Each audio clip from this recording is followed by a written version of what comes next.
Folks, when you hear this music, you know where you are. And there's that illustrious ooh again. Guys, today we have another episode of Rants. Welcome to all the old friends, and most certainly welcome to all the new friends. We're going to be talking to a guy today who knows a bit or two or quite a bit about IP law. That's trademarks, copyrights, patents. He's practiced in Silicon Valley until he got the hell out of there, but he still continues practicing. Friends, and the way he describes himself is, now you already know it's a guy, he likes to debate and argue. On a personal note, he's got a house full of girls. We'll talk about that. And as a German, the one thing I really, really liked, he was telling me in our pre-interview before we decided we got to talk to the world about this, is he's restoring not only a 67 Camaro, but he also has restored and is driving a Volkswagen bus. As you guys here in the United States, if you're listening, you would make an F out of this. Volkswagen. So as a German, that connected for me. And I'm so honored and so pleased and so grateful that he's here, right there with me, Devin Miller from Miller IP Law. Devin, it's great to see you. I know we had so much fun. I mean, everything what we're going to talk about, if you're listening only, you don't see it. But if you're getting it on the YouTube channel, startups, small business, big business, IP, trademark, everything else. Tell us about it a little bit, kind of. Maybe we'll start at the today, and then I know I do, and everybody else listening wants to hear your story, the journey from Silicon Valley to where you're at today. Thanks for being here. Hey, thanks for having me on. Definitely excited to be here. So, yeah, as you hit on a lot of things. So, starting it today, and then we'll see where it takes us. So, I am the founder owner of Miller IP Law. So, it's a intellectual property law firm. I founded it about three and a half years ago, really with the focus of being startups and small businesses. And so that was really, I found, and it does go a little bit back in my journey, and we can dive into it as much as you want, that those are the kind of clients I really like to work with. So I worked in Silicon Valley. I worked with one of the AmLaw top 100 firms. I worked with clients like Amazon and Intel and Red Hat and Ford and others. And what I found is, hey, those are fun clients because you get a name drop them and everybody knows who they are. But as far as the clients, I really just love to work with the ones that say, hey, these ones are the fun clients that I just, look forward to. There's always those startups and those small businesses. So after doing that for a period of time, getting some great experience, getting some good worker under my belt, I said, hey, I'm going to go a different direction. I want to start my own thing, be the captain of my own ship and do that. So I've started the law firm, which is Miller IP Law, which is what I'm doing now. And then alongside of that, I've always loved startups and small businesses. So I've done several startups and small businesses myself, aside from the law firm, and everything from a mom and pop, small little family companies all the way to 7 and 8 figure businesses, and running those alongside my legal law practice and loving every minute of it. So that's just a short take of where I'm at. I love it. I love it. That's awesome. But the obvious question, Devin, and maybe you can help our listeners here a little bit. So if you're an entrepreneur, if you're somebody who's starting a business, the first thing you said is, there's a great fun and there's kind of a brand pleasure in working for the Amazons and the big brand names everybody knows. But there's a reason, as you said, the smaller clients, the small businesses, they are more fun. But I also know what you've shared with me, there's a little bit of an altruistic part in it, why you want to help the small business and why you want to help those owners who are the first time potentially, first time CEOs, first time people who think about an idea in the context of IP, trademark, obviously something, and patent, obviously something important to put in context. Can you talk about that a little bit?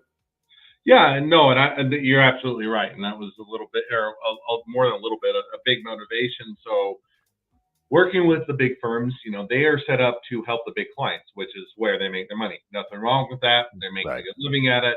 But, what I always looked at and saw is there's always a bit of a difficulty or a disadvantage for a lot of startups and small businesses. That most of the time they are not set up to pay the big firm budget.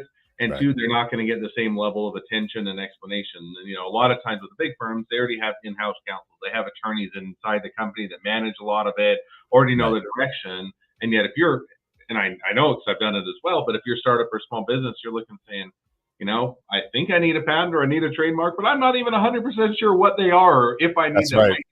I may have heard them on Shark Tank or I may have heard them on a podcast, and I think that there sounds like they're relevant, but I don't.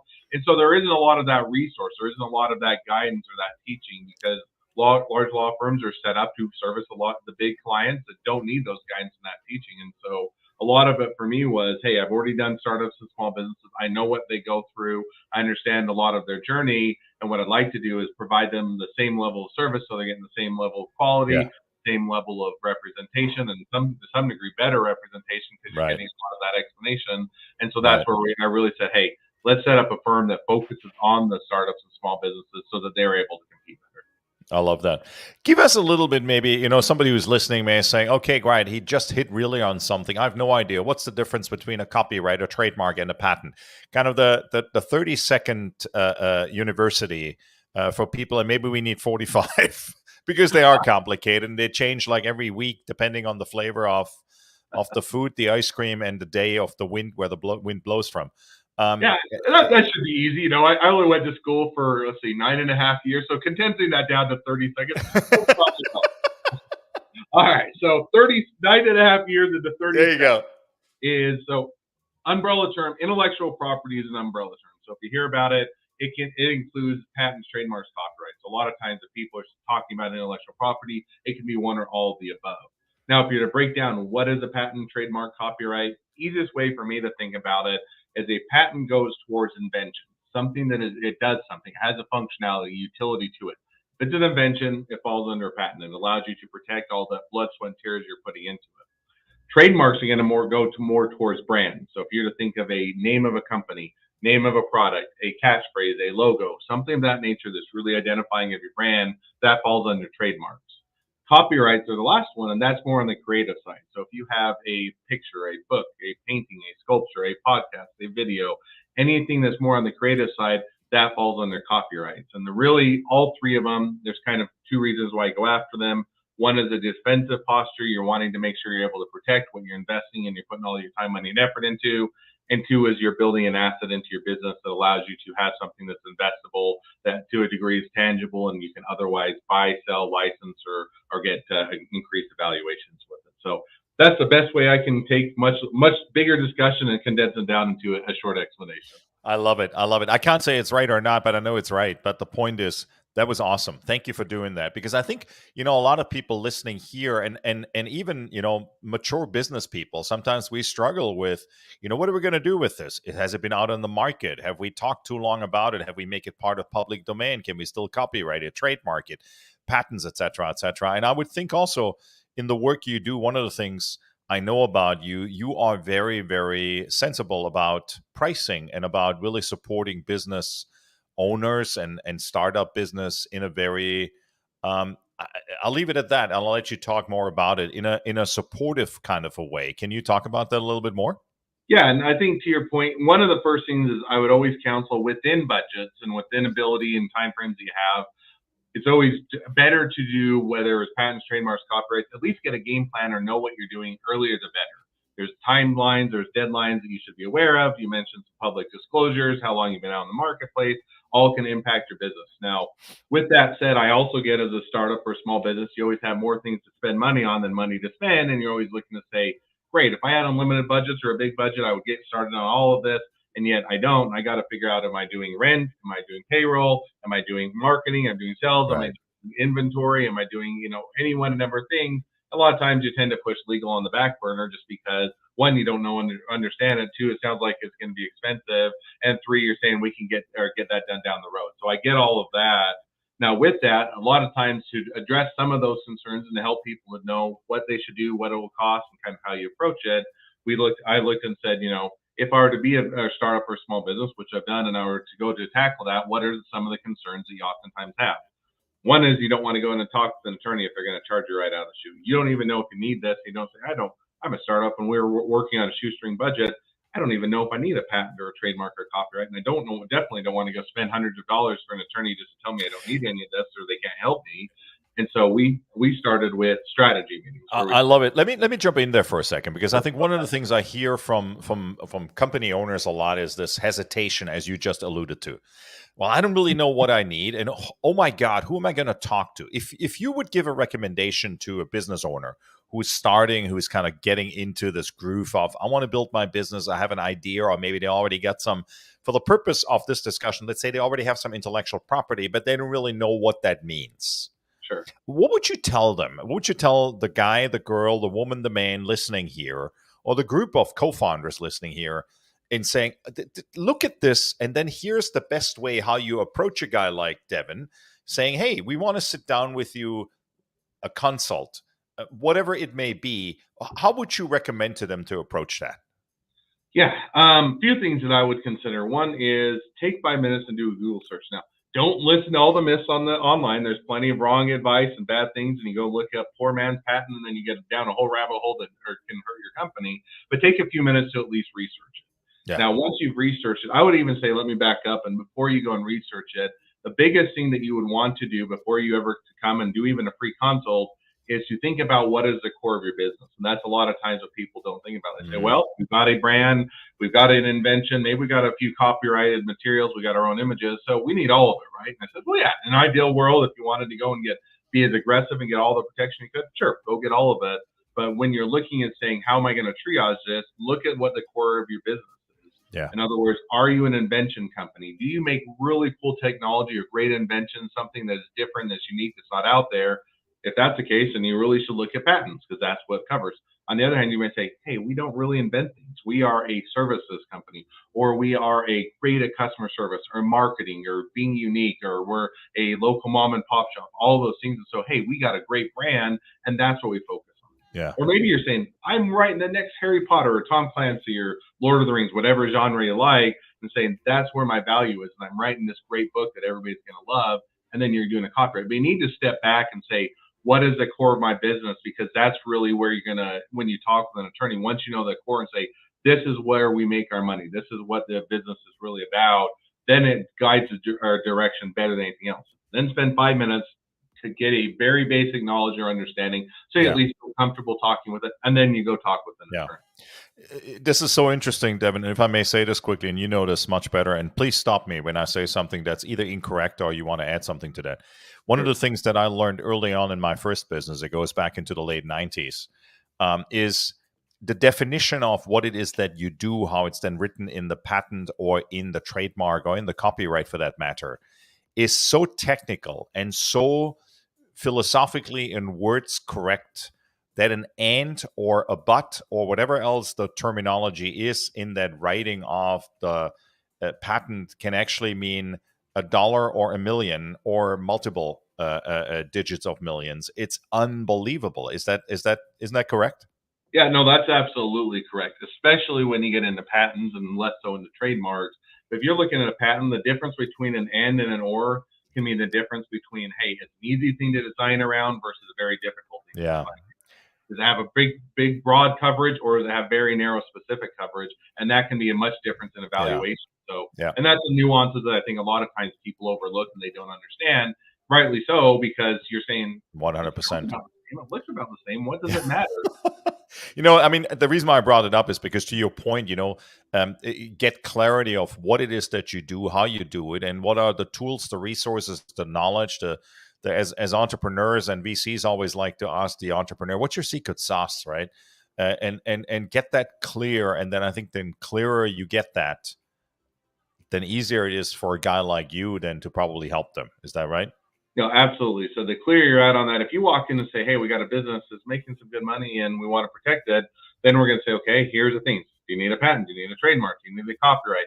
Let's go through each of you doing it. And we can give you some direction. It's not to say we won't help you, try and help you out as much as you can. But if on the other hand, you walk and say, hey, this is our business. We really are just awesome at killing it at marketing. We make viral videos that everybody loves. And we want to make sure to protect that brand. It's a much different conversation than, hey, we're working on the next best iPhone that definitely is going to rock everybody and it's going to change the marketplace. Great. Two different conversations. We now can tailor it and make sure that we give you as good of advice as you're discussing things, as opposed to much broader and more generic.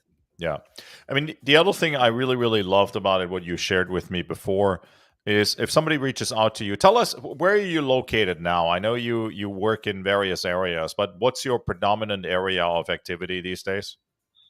I would answer two ways. So we are located in Utah, just north of Salt Lake City. Now, with that said, we work with more clients outside of Utah than inside of Utah. So one of the things that I set up when I set up the firm was I was saying, hey, we work on a federal level, which means we can work in all 50 states. It doesn't matter which state you're located in.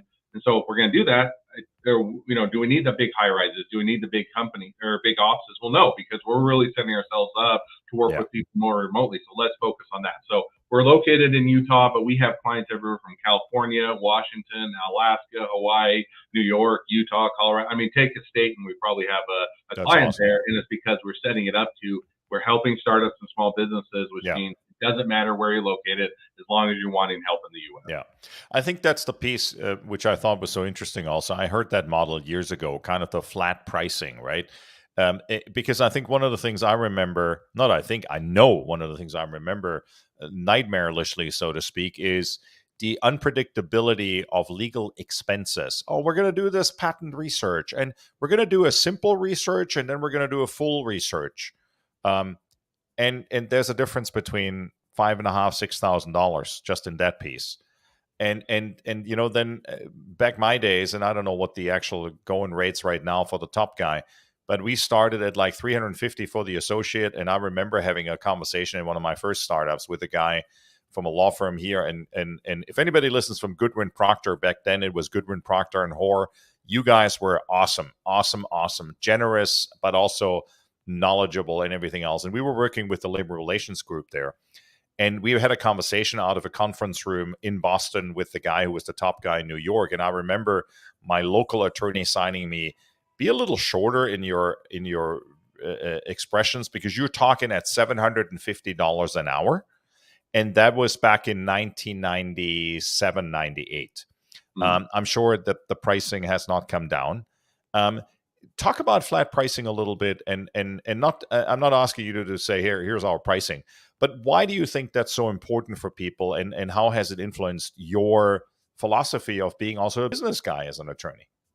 No, I think that it's definitely there's a pressure. I think that it's continuing to be a pressure on the legal industry, and rightly so. But we're trying to anticipate that because I look one of the things that's the hardest thing. If you're a big business, you have a big budget, and you're saying, "Hey, we're going to spend a million or several $1 million on intellectual property this year." Great, then you can absorb it if the time is a bit higher, a bit lower. If the attorney takes a little bit Right. longer on it, no big deal.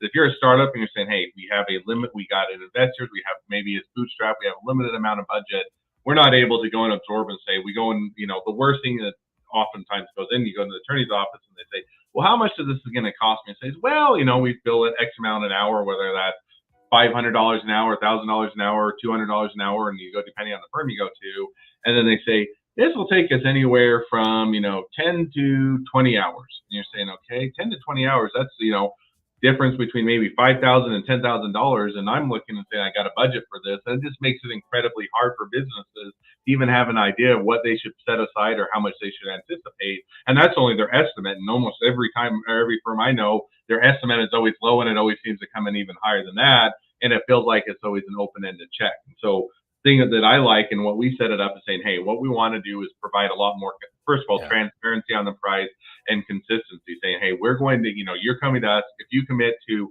working with us, we want to make sure that it's a good arrangement. And we want to make it so if you have a question, you want to or better understand something, you want to get clarification, you want to tweak something, you're not always thinking, hey, this is going to cost me an extra Yeah. $1,000. Do I Yeah. really want to ask that question? We wanted to take that all away. So we moved to a flat fee because I think Love it's that. one that allows for people to understand budget for and otherwise move that contention that oftentimes arises to where you don't want to pay for that $750 5-minute extra conversation because it Love tends it. to add up. Absolutely love it. So I'm going to put you on the spot now. Can I?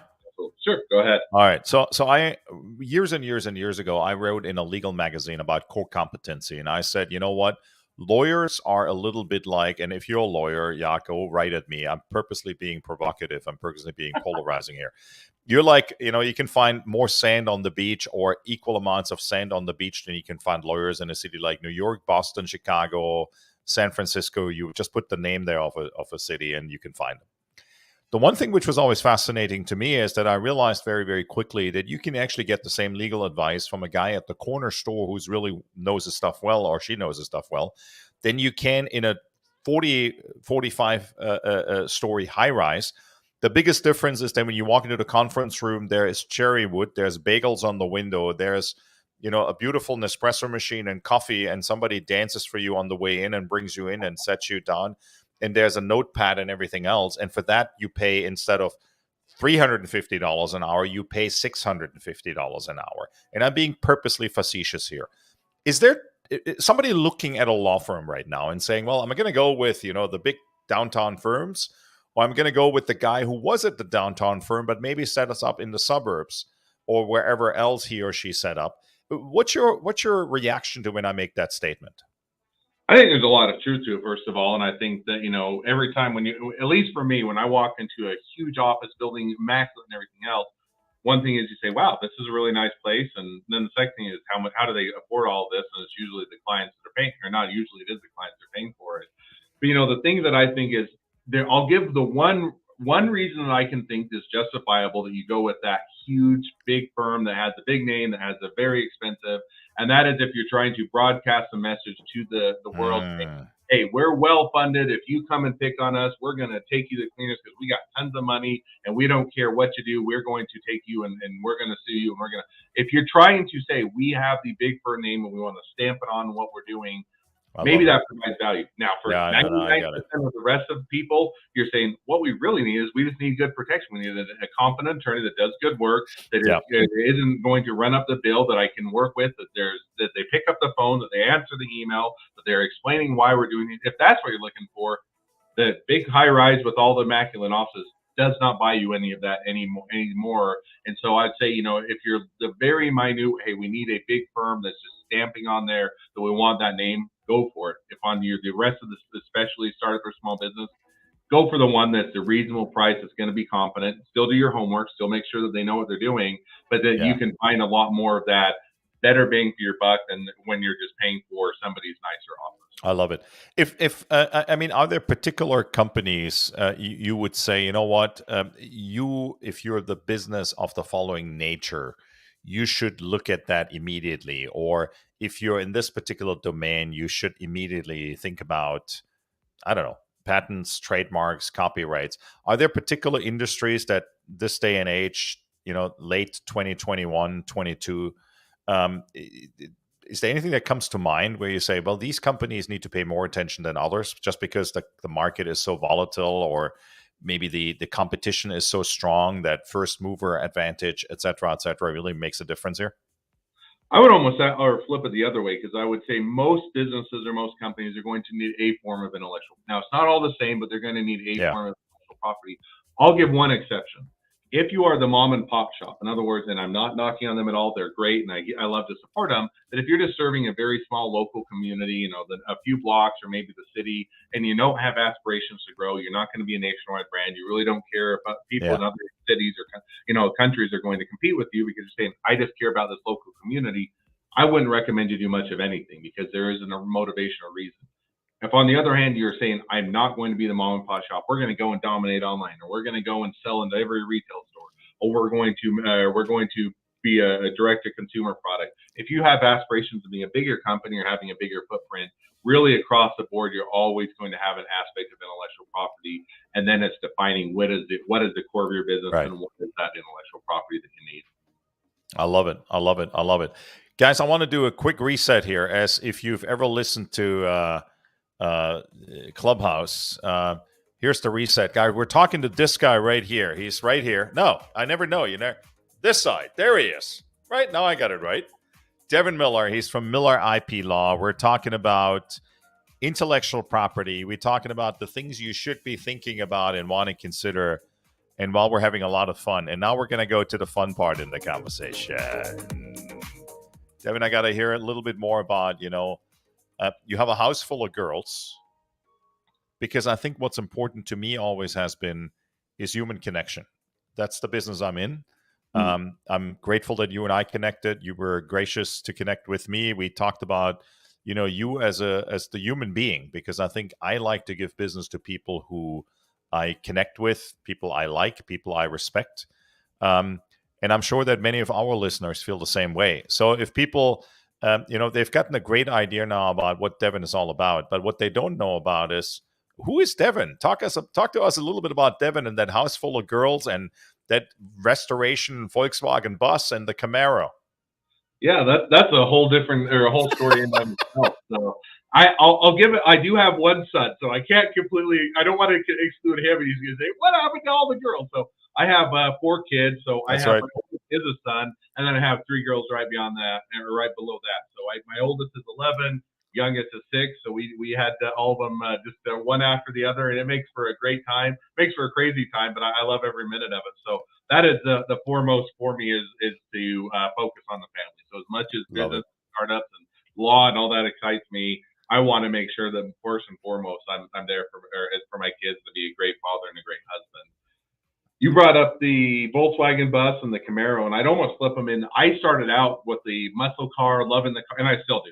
There's a very big part of me that loves the muscle cars, and so I think it was, so I was either 13 or 14. My dad, he grew up with a Camaro, and he bought them when they were new, and they just rolled off the factory line type of a thing when he was a kid, when he was a teenager, and so he always kind of had this aspiration of, hey, I'm going to go and restore a car with my kid, just like the one I drove in high school. So I was like 13 or 14, and he bought one off of somebody else, and it was a rust bucket. I mean, it was rusted. It didn't run.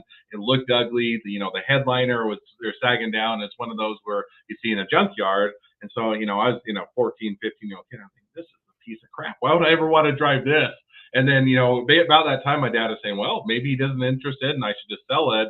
And so somebody else came along that was, a friend of my dad's and said, well, if you're going to sell it, this is an awesome car. I'd love to have it. This is going to be great. And about, me being the 15-year-old kid saying, well, somebody else thinks it's cool. I definitely think it's cool. Right, We can't right. sell it now. And so we spent the next probably year to year and a half, me and my dad got one of the how-to manuals of how to build an engine and how to restore it and everything else, and basically just did the step-by-step, built it, and miraculously it actually worked, and all the parts went back together.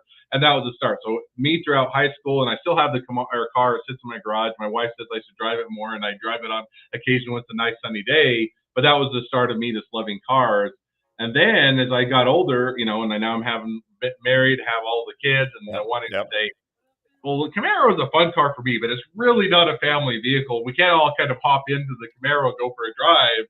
And so I said, what would be kind of that fun family and memorable vehicle? And I said, well, one of the things you always think that's kind of fun is the Volkswagen buses, the old or iconic ones. Right. And ours, the one. So we went in and I looked around and we picked up one that had the bench in the back that has a fold down into a bed that we can all drive around on. That's kind of a family vehicle. So, well, let's go and do that. Pick that one up and doing both of those now. That's so good. I mean, I get so nostalgic when I see these old VW buses. I said it to you when we spoke the first time. We had one in boarding school where we'd go to the volleyball tournaments with, and literally when we would drive on the highway in Germany called Autobahn. So there's not just anybody who's listening, if you've never been there, it's not just one Autobahn, which is one particular strip. Anything what's highway in Germany is referred to as Autobahn. And you all, get fascinated here by the kilometer restrictions, which in some areas is none. That doesn't take away from the liability, because I'm talking to a lawyer, I got to say that. But we would sit in that VW bus, like 8, 9 of us in this little bus. And there's 3 rows in it. So in the front right, 2 people would sit. And then there was 3. So it was like 9 total. The guy was driving was our chaperone and one of the padres at the boarding school I was at. And we'd be literally sitting in there, like rolling forward, like doing this, trying to pass that, particularly when it was a Porsche or something else similar to that Porsche, as everybody likes to say here. It was the best fun time we ever had. It was unbelievable fun. Yeah, it's one of those. They're definitely not known for speed, and you're going 60 miles an hour, and you're like, this thing is going as fast as it can go, and everybody's passing you, and you're like. But it's got that distinct VW sound, which is in the trunk. It is so fun. It is so fantastic, and one of the funniest things you'll appreciate is we always used to do. In the old where the gas pedal goes down, there's an old what do you call it? Like a tension tension spring a spring. And you can very easily take those out actually. And we'd walk into a club. So I was driving a VW convertible in 1972. And on a regular basis, one particular friend of mine would come in with my spring and drop it into my drink. I am not making this up. And so, because if you didn't pay attention to it, then you'd start it and start in full power. And because that was the kind of the restrictor essentially, but it was so much fun. It was ridiculous, ridiculous, ridiculous. Devin, tell us a little bit more about how do people get in touch with you? If people want to connect with you, they want to reach out, they want to, hear a little more. I know, plug for Devin here. Devin, by the way, he runs his own podcast as well. So tell us about website, podcast, any information and channels that you're out there. What makes the most sense for people to connect with you? Yeah, absolutely. So I'll give a couple different ways. So if they want to connect up with me one-on-one, we hinted at it a little bit. We do one-on-one strategy meetings where people can sit down and chat with me. So you can go to strategymeeting.com. That links right to my calendar. You can grab a day and time that works for you. We'll chat 15, 20 minutes, go over your business. Second thing is you can also go just to our general website, find out about all of our flat fees. We have a ton of information about all the patents, trademarks, copyrights, and that's with lawwithmiller.com. So strategymeeting.com for one-on-one with me, lawwithmiller.com for the website. You mentioned the podcast. I love talking with startups and small businesses. I think we've now talked to over 300 different ones, and we share their stories and their journeys. So you can check out our podcast, and that's at The Inventive Journey. It's on all the podcast platforms. It's on YouTube. It's on our website, and it's a fun thing. The last one I'll hit on is if you're wanting to connect up with me on socials. I'm not a big person on socials other than I love LinkedIn. So if you hit me on LinkedIn, I'm pretty active there. So if you go to meetmiller.com, that links right to my LinkedIn profile, and it's an easy way to connect up with me. So a few different ways depending on what you want to connect up, and definitely happy to chat with anybody that needs any help. Guys, if you haven't noticed that there's a tech guy who also knows a thing or two about how to get good URLs, strategymeeting.com. You want some strategy and you want a meeting? Well, that's where you go to connect with Devin himself. Go check out his podcast. Go connect with him also on LinkedIn. Don't bother him anywhere else because he is, compared to many of us, he's focused. He knows what it means to have focused and have focus. Guys, when that song plays, which also the title of the song is Out of Time, we are out of time. Devin, I want to say thank you, thank you, thank you. This has been so much fun having you on the podcast here. I got to tell you guys, if you don't see it, it's the best branded podcast guest I've ever seen. He's got the Miller IP law hat on. He's got the startups and small business sign. He's got the Miller IP law firm stamp on the right. And he's got the big smile on. Seriously, guys, go check him out because legal advice no longer is just where you live. It's just like we all work remotely. It's the same thing. Go check out a law firm, which you may connect with someone there much better than the guy who just happens to be down the street and cost a shit ton of money. Devin, I'll say thank you again. Hey, thank you for having me on. Brilliant. I want to ask you final thoughts. Any final thoughts before we kind of dance this thing out of here? Well, I always look forward to a good dance to see this thing out of here. But before we get to that spot, the best thing if I could give one takeaway, one piece of advice is get a strategy or a plan in place. Now, I'll caveat that with eventually at some point down the road, you're going to throw that strategy or plan out the window because every business has to pivot and adjust. But I think that if you can at least have some of here are the key milestones, the metrics that we're going to measure success by and how we're going to hit those, that does more to give your business a good direction that then you can pivot and adjust around. So get a plan in place, get some strategy, and then go out and have fun because it's going to be a hard, long road, but it's definitely rewarding and a great time. I love it. I love it. I love it. Devin, thanks very much. Again, guys, go check out strategymeeting.com. That's the direct channel to Devin. Everything else, forget about that and go check out his podcast. Folks, my name is Stefan Thuringer. I'm your host here at Rant. We're going to turn the music up at the end. Go connect with me on social media, and I'm all scattered. You can find me on LinkedIn, on Twitter, on Facebook, and wherever else you get your social media fix, and most certainly on Instagram.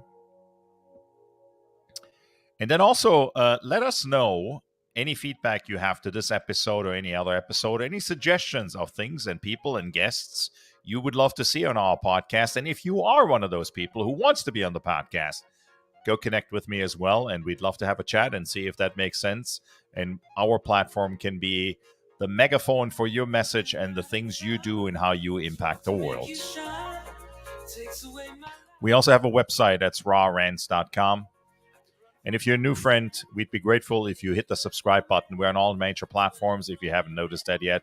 Spotify, Pandora, Google, Amazon Music, we're on there as well now. And most certainly also on Apple. Again, thank you, Devin. Really, really appreciate it. Immensely grateful. New listeners, old listeners, welcome new listeners and new friends. Welcome back all the old ones. And there's only one thing left for us to do. And that is Devin and Stefan out.